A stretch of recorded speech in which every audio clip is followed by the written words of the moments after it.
So, like I said, this is kind of, I just want to walk you guys through the journey that I went through, getting to where I am. Hopefully, you guys can send me some research on the stuff that I'm lacking in. And today is one of those things where I've got a lot of misunderstanding. And maybe you guys can send me some research. Maybe you guys can help me out with some of this. So when I was going through this and I was really fat, and there's pictures, and as soon as I figure out how to get the slides to work, I'll show you pictures of me. I was over 300 pounds for a while, and I was doing the calories in, calories out thing, and I was eating just like I was told, and I was within my calorie margins, and I was super fat. And so I started looking at everything I was doing and questioning everything I was doing, but I was questioning it at the scientific level. I was actually reading the research, and I was looking at the math, and I was trying to figure out where everything was going sideways. And so the questions I had about calories, because everybody tells me calorie deficits, calories in, calories out. If you're worried about fat, calories in, calories out, and there's no question. And if you don't believe this calories in, calories out, you're stupid and you just don't know what's going on. All right, fair. I have no idea what's going on with calories. The definition of a calorie is the amount of energy required to move 1 kilogram of water 1 degree Celsius. All right, so basically what a calorie is it's a measurement of potential thermal energy. So if you have 10 calories, what we know is that will move 1 kilogram of water 10 degrees Celsius. Fantastic. That's awesome if I'm doing thermal chemistry or thermal physics. I don't know how that works in the body though. How does too many calories make me fat? Because fat is a chemical. Fat is, depending on how you want to look at it, it's a lipoprotein. It's it's a triglyceride. It's a glycerol. Like there's actual chemical function. So how does a calorie, which is a measurement of basically energy, kind of like horsepower is to power, to force, how does that become fat? And so that's always the question I've had is how does it become fat, which is an actual chemical. And then people who tell me that calories in, calories out, calories, it's all about calories, just look at the calories, focus on calories, write your calories down. Then they tell you that you should eat more protein. Well, hold on now, because now you're talking out two sides of your mouth.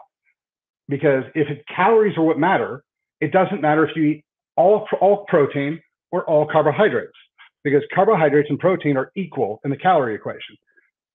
There's 4 calories per gram of carbohydrate, and there's 4 calories per gram of protein.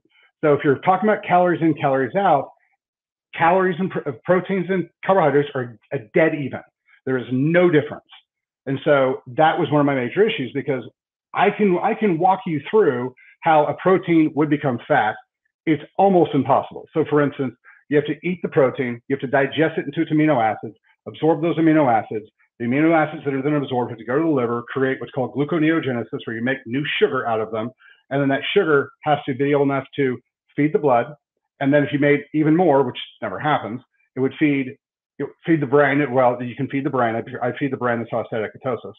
But then we have to feed all the muscles. Once it feeds all the muscles, then you have to create enough excess in the blood that the body would recognize it, create a hormonal insulin response, and then push that back to the liver to turn that glucose it made into fat. That process would require so much ATP, which is the actual energy function of the body. It's not a calorie, it's ATP. It would require so much ATP that your body would never do it. It's just absurd, because the amount, if you take a gram of fat versus a gram of protein, you can get about 100. It's about 100. The whole math ends up being it's about 100 ATP from fat, 40 from the same measurement of protein. So I don't find it very possible that you're going to eat a protein and your body's going to go through all those steps and spend all that energy to turn it to fat. So that's the reason people say, calories in, calories out, but eat high protein. They're wrong on the calories. They're close on the calories. The amount you ingest obviously matters. Hey guys. But the thing that we have to focus on is it's not the calories, it's the macros, because we have to start doing this chemically. Your body is a chemical engine. It's not a heat engine.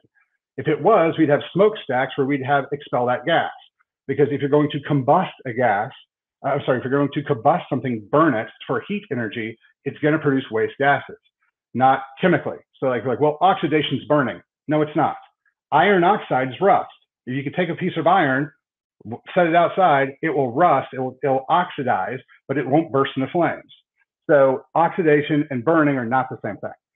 So when we talk about burning calories, that's not how the body works. You oxidize things. So if you start looking at it from a chemical standpoint, that's when I started understanding how it worked. So like I said, proteins are never going to become fat. Carbohydrates are dependent upon a couple of different things. So that's when we start talking about glycemic function, how quickly it turns to sugar, how much of an insulin response your body makes to it, and then how susceptible you are to turning things into fat. There's some genetic pieces in there. So there's a lot of chemistry in there. It's much, much easier to just explain it from a somatotype function and a glycemic index function. People understand that a lot better. So that was always my problem, was that, one, we had this thing that we were hinging everything on that didn't have a chemical function, and our bodies are chemical machines. So that was my first problem. The second problem was that, proteins and carbohydrates are wildly different. One is, like I said, almost never going to be able to make you fat chemically. The other one is either going to be good, sustainable energy, or it's going to make you really fat. And that depends upon, one, the glycemic index of that particular food, and then how well your body deals with it. And like I said, that's a somatotype thing. We'll talk about somatotyping tomorrow. Hopefully I'll have some slide function figured out. So, but that's how it works. The other thing about calories is that they say, if you eat too many calories, you will get fat. Well, the problem I have with that is we all know people who can eat anything they want, as much as they want, and never gain an ounce.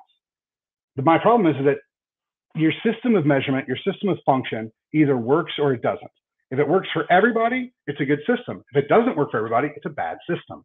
And if you're trying to tell me that proteins and carbohydrates are identical in their function, you're wrong. So they just don't do that. So I got a question, where did I get all this information? Lots and lots and lots of research. I like NCBI. I like the National Institute of Health stuff. Harvard stuff's pretty good. It just depends on where it comes from and who financed it. And I'll get into some of that later. Like I said, I'll post some of this stuff. I will post on Pillars of Wellness. So if you guys go to Pillars of Wellness in a day or two, I'll have this video and I'll have the research links up. But I'll kind of go through some of that stuff as we go. So that's where a lot of my issues come from, is it doesn't make chemical sense, and we're chemical engines. And if you want to have a chemistry conversation, awesome. But if it's not a chemistry conversation, it's not a body conversation. That's where it is. But that's kind of my issues with it. And then when I started figuring out somatotyping, hormonal control, hormonal functionality, glycemic index, things like that, that's where we started figuring out, okay, now I can understand how these things work. Now I can manipulate them. Now I can burn fat at an unbelievable rate and figure out how to work things through. This is where we start talking about a glucose-fed state versus a fat oxidizing state, or even ketosis, which are not the same thing, but they're close. And so that's where a lot of this stuff comes from. So as we go through this, I'll explain it. You guys can take a look at it, judge it however you want to. Like I said, the information will be on pillarsofwellness.com in a couple of days. And I'll just post some links, not all the links. I'll post some links to some research that kind of led me to this direction. I'll post the research on how a protein would become fat through gluconeogenesis, and how carbohydrates and fats become fats as they go through. But fat's really easy. I didn't go through that one. Fat's really easy. That highly depends upon the carbon chain. So less than 12 carbon chains is your small, short, medium chain fatty acids. Those get absorbed instantly, and they're utilized like that for fuel. They can be stored. There's a lot of things on the internet that says they can't be stored. The chances they're going to be stored are low, but they can be stored. And then the higher ones are attached to chylomicrons and absorbed through the intestinal lumen and then taken throughout the body. So that's one of those things. I'll touch on this real quick, but I'm not going to go into it very deep. Cholesterol is one of those large carbon chains, extremely important. It's one of the big lies we've been told that cholesterol is bad for us. But we'll get into that when we get to cholesterol. If you guys have any questions at Chalmers Wellness, drop them in the comments, and we'll be able to kind of walk through and get all those answered. Thank you guys. Talk to you guys later.